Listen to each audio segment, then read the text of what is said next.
కూటమి అధికారంలోకి వచ్చి దాదాపు 2 సంవత్సరాలు నిన్నటితో పూర్తయింది. వీళ్ళు చేసిన ప్లస్‌లేంటి, మైనస్‌లు. Hi hello! Welcome to SN gossip with Pasha. కూటమి అధికారంలోకి వచ్చి దాదాపు 2 సంవత్సరాలు నిన్నటితో పూర్తయింది. ఈ సందర్భంగా కూటమి పెద్దలు తిరుపతిలో భారీ బహిరంగ సభ అయితే పెట్టడం జరిగింది. అదే సమయంలో వైసీపీ వాళ్ళు చంద్రబాబు నాయుడు వెన్నుపోటుకు దాదాపు 2 సంవత్సరాలు అయిందని చెప్పి వాళ్ళు కూడా కొన్ని రోడ్ షోలు, రోడ్ ధర్నాలు చేయడం జరిగింది. ఓకే, ఎవరి వర్షన్ వాళ్ళది, దాని గురించి మనం ఏమీ కామెంట్ చేయని అవసరం లేదు. అయితే ముఖ్యంగా వీళ్ళు చేసిన ప్లస్‌లేంటి, మైనస్‌లు. ఫస్ట్ మనం మైనస్‌లు మాట్లాడదాం. కూటమి పెద్దలు ఖచ్చితంగా అంగీకరించాలి, వాళ్ళకు దృష్టి సాధించాలి. అదేంటంటే ఎమ్మెల్యేల విచ్చలవిడి కరప్షన్ అయితే చాలా ఎక్కువైపోయింది. దాదాపు కూటమి ప్రభుత్వంలో ఉన్న ఒక 50-60 మంది ఎమ్మెల్యేలు ఆ నియోజకవర్గంలో విచ్చలవిడి కరప్షన్, చిల్లర కరప్షన్ అయితే బాగా చేస్తుంటారు. ఇది ఖచ్చితంగా అరికట్టాలి, లేకపోతే ప్రభుత్వంకి మాత్రం ఫ్యూచర్లో చాలా ఇబ్బంది అయితే పడతారు. నెక్స్ట్ వీళ్ళు సూపర్ 6 హామీలు ఇస్తున్నారు. అందులో అయితే ఒక 4 హామీలు మాత్రమే ఇప్పటివరకు నెరవేర్చారు. తల్లికి వందనం ఇస్తున్నారు, ఫ్రీ బస్ ఒకటి, అన్నదాత సుఖీభవ, ఇంకోటి దీపం పథకం కూడా ఇస్తున్నారు. ప్రతి ఆడబిడ్డకి ప్రతి నెల అకౌంట్ 1500 వేస్తా అని చెప్పి ఒక హామీ ఇచ్చారు. అది మాత్రం ఈ విషయంలో మాత్రం ప్రభుత్వం అసలు నోరైతే మెదపడం లేదు. ఎందుకనేది మరి వాళ్ళకే తెలవాలి. ఇంకో పాయింట్ ఏంటంటే 20 లక్షల ఉద్యోగాలు ఇస్తున్నారు యువతకి, కానీ 2 లక్షల ఉద్యోగాలు మాత్రం ఇచ్చారు.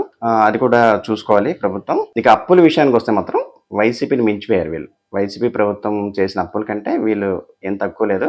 వీళ్ళు కూడా బాగానే అప్పులైతే చేయడం స్టార్ట్ చేశారు. పాజిటివ్స్ అయితే దాదాపు వీళ్ళు హామీలు నెరవేర్చడం ప్లస్ ఒకవైపు సంక్షేమం, ఇంకోవైపు అభివృద్ధి అయితే చేస్తున్నారు. గ్రామీణ ప్రాంతాల్లోనే దాదాపు ఒక 2000 కిలోమీటర్ల వరకు సీసీ రోడ్స్ అయితే వేయడం జరిగింది.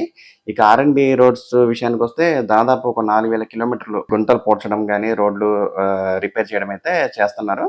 ఇది కాకుండా భారీ ఎత్తున పెట్టుబడులు అయితే వస్తున్నాయి. దాదాపు 20 లక్షల కోట్లు పెట్టుబడులు వచ్చినాయి. అదేంటంటే ఆర్సెలర్ మిత్తల్ కావచ్చు, డేటా సెంటర్ కావచ్చు, గ్రీన్ హైడ్రోజన్ హబ్ కావచ్చు. ఇవి దాదాపు ఒక 2-3 సంవత్సరాలు ఒక హాఫ్ పూర్తి అయినా కానీ కొన్ని లక్షల ఉద్యోగాలు అయితే యువతకు వస్తాయి. ఇది మెచ్చుకోదగ్గింది. ఇంకో పాయింట్ చెప్పుకుంటే కక్షపూరిత రాజకీయాలు వీళ్ళు చేయట్లేదు. అది మెచ్చుకోవచ్చు చాలా. లాస్ట్ ప్రభుత్వంలో మనం కక్షపూరిత రాజకీయాలు చాలా చేశారు వాళ్ళు.